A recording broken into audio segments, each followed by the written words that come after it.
नमो बुद्धाय, जय भीम.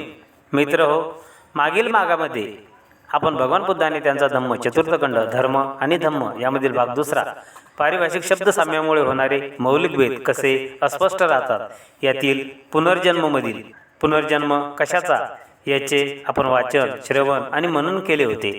त्याचप्रमाणे आजच्या भागामध्ये भगवान बुद्धाने त्यांचा धम्म चतुर्थखंड धर्म आणि धम्म यामधील भाग दुसरा पारिभाषिक शब्द साम्यामुळे होणारे मौलिक भेद कसे अस्पष्ट राहतात यातील पुनर्जन्ममधील पुनर्जन्म कोणाचा याचे वाचन श्रवण आणि मनन आपण करणार आहोत. व्हिडिओ शेवटपर्यंत पहा. 3. पुनर्जन्म कोणाचा. सर्वात बिकट प्रश्न म्हणजे पुनर्जन्म कोणाचा. एकदा मृत झालेला मनुष्य परत नवा जन्म घेतो का. मृतांचा पुनर्जन्म या सिद्धांतावर बुद्धाचा विश्वास होता काय असणे असंभाव्य दिसते. मृत मनुष्याचे सर्व भौतिक अंश एकत्र येऊन त्यांनी एक नवा देह बनविला तरच त्या मनुष्याचा पुनर्जन्म घडणे शक्य आहे. जर नवा देह वेगवेगळ्या मृत मनुष्याच्या भिन्न भिन्न भौतिक अंशाच्या मिश्रणाने बनत असला तर पुनर्जन्म शक्य आहे, परंतु तो त्या एकाच मृत मनुष्याचा पुनर्जन्म असू शकत नाही.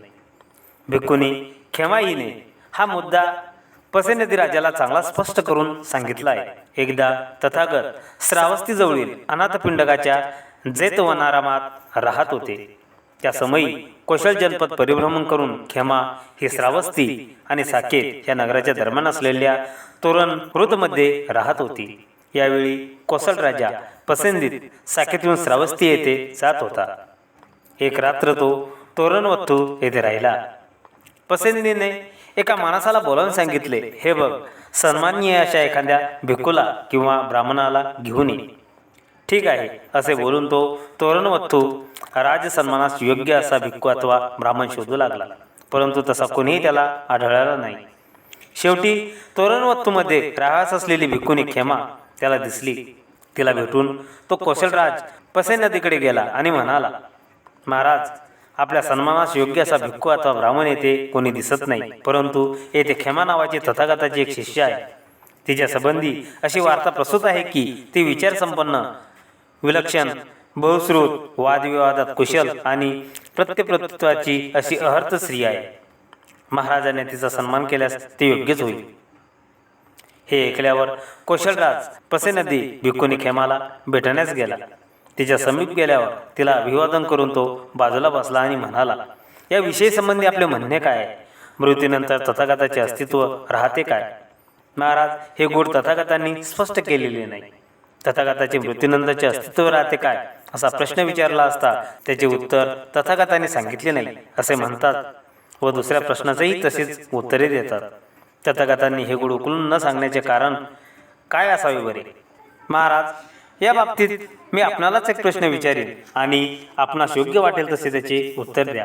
महाराज, आपणाजवळ असा कोणी गणिती आहे काय जो गंगेतील वाळूकणांची, खेकड्यांची हजारांनी अथवा लक्षांनी गणिती करू शकेल. नाही, तसा कोणीच नाही.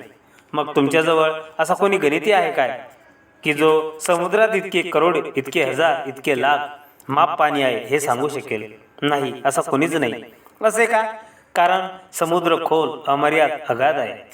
त्याचप्रमाणे महाराज, तथागतांनी देह परित्यक्त केल्यावर ती मुळापासून छेदलेल्या ताल वृक्षासारखे परत पुन्हा उगवणार नाही.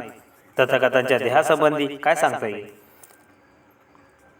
तथागत शरीर विमुक्त झाल्यावर समुद्रासारखेच अमर्याद आणि अगाध आहे.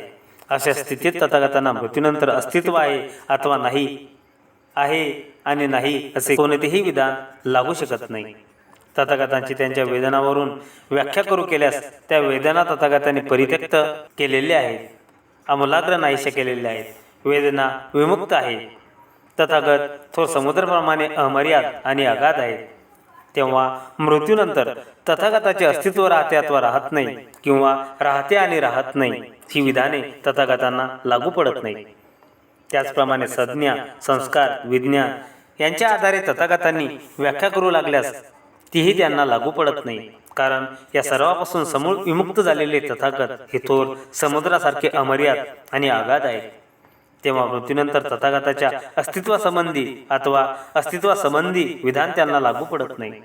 खेमाचे हे शब्द ऐकून कौशल राजा पसेनदी आनंदित झाला. आपल्या जागेवरून उठला, तिला नमस्कार केला आणि तो निघून गेला. दुसऱ्या एका प्रसंगी पसेनदी तथागताकडे गेला असता त्यांना अभिवादन करून त्याने विचारले, भगवान, मग तथागतांना मृत्यूनंतर अस्तित्व नाही असे म्हणता येईल काय? महाराजा, यासंबंधी मी काहीच म्हटलेले नाही. भगवान, मग तथागतांना मृत्यूत्तर अस्तित्व आहे असे म्हणता येईल काय? महाराज, मी तसेही म्हटलेले नाही. नंतर त्याने खेमाला विचारलेलेच दुसरे प्रश्न विचारले. भगवान, मी जेव्हा आपणाला विचारतो मृत्यूत्तर तथागतांना अस्तित्व आहे काय अथवा नाही काय, तर आपण म्हणता मी ते सांगितलेलेच नाही. तर भगवान, हे न सांगण्याचे कारण काय? महाराजा, मी आता तुला एक प्रश्न विचारतो आणि तुला योग्य वाटेल तेच तसे उत्तर दे. त्या ठिकाणी भगवंतांनी खेमासारखेच पसेनदीला प्रश्न विचारले. भगवान, ही खरोखर आश्चर्याची गोष्ट आहे की गुरु शिष्यांनी दिलेली उत्तरे अर्थशः आणि अक्षरशः समान, सुसंवादी, सुसंगत आणि उच्चतम आहेत. भगवान, एका समयी मी भिक्खूंनी खेमाकडे गेलो होतो आणि तिला याच गोष्टी संबंधी विचारले होते आणि भगवंतासारखेच तिने अक्षरशः उत्तरे दिली. भगवान, आम्ही कामाचे माणसे, आम्हाला पुष्कळ कामे आहेत, आम्ही जातो. जा, यावेळी जे तुला करणे उचित आहे ते कर. या शब्दाने आनंदित होऊन भगवंतांना अभिवादन करून कौशलराजा पसेनदी आपल्या मार्गाला लागला. मित्र, भगवान बुद्ध आणि त्यांचा धम्म चतुर्थ खंड धर्म आणि धम्म यामधील भाग दुसरा. पारिभाषिक शब्द साम्यामुळे होणारे मौलिक भेद कसे अस्पष्ट राहतात, यातील पुनर्जन्ममधील पुनर्जन्म कोणाचा याचे आपण वाचन, श्रवण आणि मनन केले आहे. यानंतर भगवान बुद्ध आणि यांचा धम्म चतुर्थ खंड धर्म आणि धम्म यामधील भाग दुसरा.